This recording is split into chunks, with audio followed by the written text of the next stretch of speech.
ഇപ്പോൾ ഷാഫി പറമ്പിൽ വോട്ട് രേഖപ്പെടുത്താൻ വേണ്ടി ഷാഫി പറമ്പിലിന്റെ ബൂത്തിലേക്കും എത്തിയിട്ടുണ്ട്.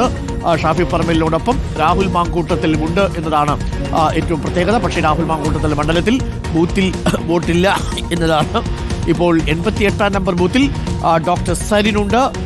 ഇപ്പോഴും സാനിയോ എനിക്ക് തോന്നുന്നു 88 നമ്പർ ബൂത്തിലെ സാങ്കേതിക തകരാർ പരിഹരിച്ചിട്ടില്ല.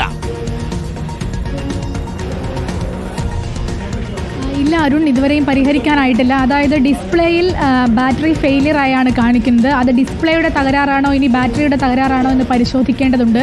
അതിനായി ടെക്നിക്കൽ വിദഗ്ധർ എത്തും എന്നാണ് അവരെ അറിയിച്ചിട്ടുണ്ട്. എത്തുമെന്നാണ് നമ്മൾ മനസ്സിലാക്കുന്നത്. ഏതായാലും സരിൻ ഇപ്പോൾ ക്യൂവിൽ നിന്ന് പുറത്തേക്ക് മാറി നിൽക്കുകയാണ്. ഈ ടെക്നിക്കൽ ഉദ്യോഗസ്ഥർ വരാനുള്ള സമയം വരുന്നതും കാത്തിരിക്കുകയാണ്. അദ്ദേഹത്തിൻ്റെ ഭാര്യ ഇപ്പോഴും 88 ബൂത്തിൻ്റെ ക്യൂവിൽ നിൽക്കുകയാണ്. രാവിലെ തന്നെ നേരത്തെ വന്ന് വോട്ട് ചെയ്ത് പോകാനായിരുന്നു സരിൻ്റെ ഒരു തീരുമാനം. അതുമായി ബന്ധപ്പെട്ട് മറ്റ് ബൂത്തുകളൊക്കെയും കയറി ഇറങ്ങേണ്ടതുണ്ട്. 184 ബൂത്തുകളിലും സ്ഥാനാർത്ഥി എത്തിച്ചേരുമെന്ന് അറിയിച്ചിരുന്നു. പക്ഷേ ഇതിപ്പോൾ വോട്ടിംഗ് വൈകുകയാണ്. നിരവധി പേരാണ് ക്യൂവിൽ തുടരുന്നത്. അതിൻ്റെ ഭാഗമായി ബാറ്ററി ആണോ പ്രശ്നം, ഡിസ്പ്ലേ എററാണോ പ്രശ്നം, എന്താണ് നമുക്ക് കിട്ടുന്ന വിശദീകരണം?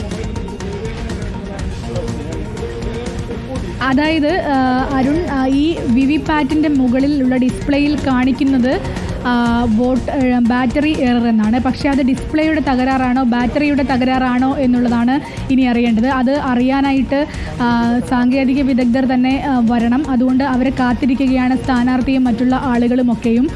ഏതായാലും ഇപ്പോൾ എന്താണ് പ്രശ്നമെന്ന് നമുക്ക് കൃത്യമായി അനലൈസ് ചെയ്യാൻ പറ്റുന്നില്ല. മറിച്ച് ആ ഡിസ്പ്ലേയിലുള്ളത് ഇങ്ങനെയാണ്. അതായത് ബാറ്ററി എറർ എന്നാണുള്ളത്. അത് ഡിസ്പ്ലേയുടെ പ്രശ്നമാണോ ഇനി ബാറ്ററിയുടെ പ്രശ്നമാണോ എന്നാണ് നമുക്ക് മനസ്സിലാക്കേണ്ടത്. പക്ഷേ വോട്ട് രേഖപ്പെടുത്തി കഴിഞ്ഞു തുടങ്ങിയതിന് ശേഷം